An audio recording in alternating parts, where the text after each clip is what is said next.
Bonjour à toutes et à tous. Alors, parlons de 2026. L'intelligence artificielle, ce ne sera plus juste une option, hein, ce sera vraiment le cœur de l'innovation. La vraie question, ce n'est plus de se demander si on doit l'utiliser, mais plutôt comment s'y retrouver. Comment on fait pour naviguer dans cette jungle d'outils, de plateformes pour vraiment en tirer un avantage? Eh bien, c'est exactement ce qu'on va décortiquer aujourd'hui. Ok, pour commencer, on va mettre le doigt sur le vrai problème, le truc qui se cache un peu au cœur de nos entreprises aujourd'hui. Cette espèce d'inefficacité qui freine tout, la croissance, l'innovation, tout. Regardez bien ce chiffre. 41%, c'est énorme. Et derrière ce pourcentage, il y a une perte de potentiel mais juste colossale dans le monde du travail. Alors qu'est-ce que ça veut dire concrètement 41%? Eh bien ça, c'est le temps que les travailleurs du savoir passent à faire des tâches répétitives, des trucs qui pourraient être complètement automatisés. Imaginez un peu, c'est comme si on jetait 2 jours de travail par la fenêtre chaque semaine. C'est un coup de dingue, pas seulement en temps, mais aussi en fatigue, en burn-out, et surtout en occasion manquée de créer et d'innover. Alors la grande question c'est comment on fait pour récupérer ce temps précieux? Comment on transforme cette perte d'efficacité en véritable innovation? La réponse, vous allez voir, elle se trouve dans un mélange bien pensé de technologies. Et tout commence par la base, le socle de tout ce qui est moderne aujourd'hui. Et ce socle, c'est le cloud. Parce que, soyons clairs, pour que l'IA puisse vraiment tourner à plein régime, à grande échelle, elle a besoin d'une infrastructure qui soit à la fois solide, souple et super puissante. Et c'est exactement là que le cloud intervient. Aujourd'hui, quand on parle du cloud en 2026, il faut oublier l'idée que c'est juste un grand disque dur en ligne pour stocker des fichiers. Non, c'est bien plus que ça. C'est devenu un écosystème intelligent. Un cerveau qui intègre l'IA, l'automatisation, pour que les entreprises puissent aller beaucoup plus vite. Et sur ce marché, il y a 3 géants, les fameux Big Three. D'abord, AWS, Amazon Web Services. C'est un peu le leader historique. Leur point fort, c'est une infrastructure mondiale hyper solide. Avec des outils comme SageMaker pour ceux qui veulent créer leur propre modèle d'IA. Ensuite, il y a Microsoft Azure. Eux, leur truc, c'est l'intégration parfaite avec tout ce qui est Microsoft, évidemment. Pensez à Azure OpenAI, à Copilot, l'IA qui s'infuse partout dans les outils de tous les jours. Et enfin, Google Cloud Platform, ou GCP.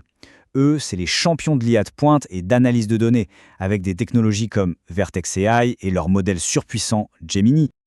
Ok, donc la question à million, lequel choisir? En fait, c'est assez simple, ça dépend du but. Si l'objectif c'est d'avoir une présence mondiale avec une fiabilité à toute épreuve, c'est plutôt AWS. Si l'entreprise est déjà à fond dans l'écosystème Microsoft, Azure c'est la suite logique, une extension naturelle. Et pour ceux qui veulent vraiment être à la pointe de l'innovation, jouer avec les dernières technologies d'IA et de data, alors c'est Google Cloud.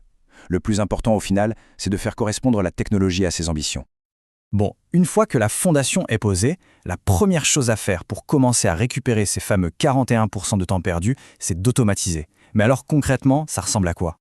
Le changement est radical. D'un côté, on a l'ancienne méthode. La saisie manuelle, les copier-coller interminables entre applis, les emails de rappel qu'on oublie d'envoyer, bref, le chaos manuel. Et de l'autre, la méthode IA. Des flux de travail qui s'exécutent tout seuls, des déclencheurs intelligents. Imaginez juste, un nouveau contact arrive dans le CRM, et hop, automatiquement un email de bienvenue part, une tâche est créée pour l'équipe commerciale, et la base de données est mise à jour, sans que personne n'ait à lever le petit doigt. Voilà, c'est ça, l'automatisation. Et pour faire ça, il y a 2 grands noms qui sortent du lot. D'abord, Zapier. C'est l'outil super facile d'accès, parfait pour débuter. Il connecte des milliers d'applications entre elles sans avoir besoin de savoir coder. Et puis, il y a N8N. Lui, il est plutôt pour les profils plus techniques. Il offre une flexibilité dingue, on peut y mettre son propre code, l'héberger soi-même. Bref, pour des automatisations vraiment sur mesure. Mais l'automatisation, ça ne s'arrête pas juste au processus. L'IA est en train de s'attaquer à un autre monstre chronophage, la création de contenu. Fini le syndrome de la page blanche.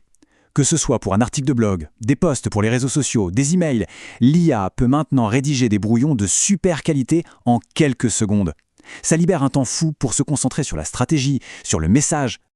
On pense tout de suite à des outils comme GPT, qui est devenu un peu le couteau suisse de la rédaction. Et puis, il y a des solutions plus spécialisées, comme Jasper AI, qui peut apprendre la voix d'une marque pour créer des campagnes marketing complètes qui ressemblent vraiment à l'entreprise. Mais attendez, ça ne s'arrête pas au texte. L'IA peut aussi concevoir les images. Avec des générateurs comme DALL-E 3, c'est simple. On décrit une image avec des mots et elle apparaît. C'est magique. Et pour ceux qui veulent aller encore plus loin dans la personnalisation, il y a Stable Diffusion qui est open source et qui offre un contrôle quasi total. Et le dernier bastion, la dernière frontière de la création de contenu qui est en train de sauter, c'est la vidéo. Oui, l'IA peut même produire des vidéos. Des outils comme Runway sont en train de tout changer. On peut générer une vidéo à partir d'une simple phrase, effacer un objet d'une scène en un clic, transcrire l'audio automatiquement. Des choses qui prenaient des heures à des experts sont maintenant à la portée de tous. Ok, c'est génial d'avoir tous ces outils, mais la vraie question, c'est de savoir comment bien les choisir et surtout comment bien les intégrer. C'est là qu'on passe à la stratégie. Alors, comment on choisit le bon outil d'IA? C'est un processus en 4 étapes assez logiques. 1. On identifie ce qui fait perdre du temps, les goulots d'étranglement. 2. On regarde si l'outil s'intègre bien avec les logiciels qu'on utilise déjà. C'est crucial. 3. On teste. On profite des essais gratuits pour le mettre à l'épreuve sur un petit projet pour voir concrètement ce que ça apporte. Et enfin 4. On cherche le bon équilibre entre un outil simple à prendre en main pour l'équipe et un outil assez puissant pour pouvoir évoluer avec nous. Et les avantages, au final, ils sont très clairs. On gagne un temps fou, c'est évident, on fait moins d'erreurs, donc on gagne en précision, la collaboration au sein des équipes est bien meilleure parce que l'info circule mieux, et surtout, on gagne en scalabilité, c'est-à-dire qu'on peut faire beaucoup plus de choses sans forcément embaucher plus de monde. On arrive à la conclusion. Et ce qu'il faut bien comprendre, c'est qu'on ne parle pas juste d'adopter des nouveaux gadgets à la mode. Non, on parle d'un changement profond, fondamental, dans notre façon même de travailler. Cette phrase résume tout. La maîtrise de ces outils n'est plus une compétence de spécialiste, c'est devenu essentiel. L'écart est vraiment en train de se creuser entre ceux qui prennent le train de l'IA en marche et les autres. Le travail est en train d'être complètement redéfini, sous nos yeux. La vraie question aujourd'hui, c'est: est-on prêt à être acteur de ce changement ou va-t-on le subir? Parce que ces 41% de temps perdu, au fond, ce n'est pas une fatalité. C'est une réserve de potentiel. C'est l'opportunité de transformer les tâches sans intérêt en innovation pure. C'est l'occasion de prendre une longueur d'avance. Le moment d'agir, ce n'est pas demain, c'est maintenant.